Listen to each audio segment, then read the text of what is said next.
Welcome to viewers. আজ রান্না করব কচু শাক। কচু শাক রান্না করতে হলে প্রথমে আমাকে চিংড়ি মাছটা ভেজে নিতে হবে। চিংড়িটাকে ভেজে নিতে হবে। চিংড়ি মাছটা ভেজে নিয়ে উঠায় তারপরে কচু শাক মরিচটাকে ভেজে নিতে হবে। মরিচটাকে ভেজে নিয়ে উঠায় রাখতে হবে। তারপর আমাকে পেঁয়াজটা ভেজে নিতে হবে। পেঁয়াজটা ভাজা হয়ে গেলে আমাকে কচু শাক দিয়ে দিতে হবে। কচুটাকে আমাকে সিদ্ধ করতে হবে হালকা পানি দিয়ে পানিটা ফেলে দিতে হবে। সিদ্ধ হওয়ার পরে কচু শাক সিদ্ধ হয়ে গেলে পানি এমনিতেই শুকাই যাবে যদি ফেলে না দেন। সিদ্ধ হওয়ার পরে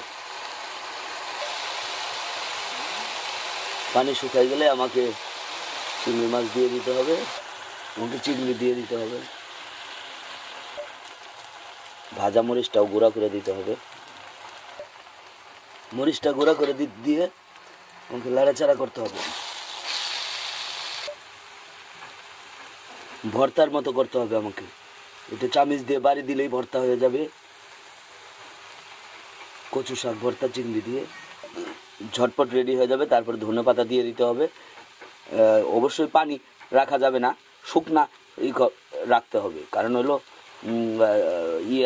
গলা যদি ধরে, যেখানে সেখানে কচু থাকলে আপনার গলা ধরতে পারে।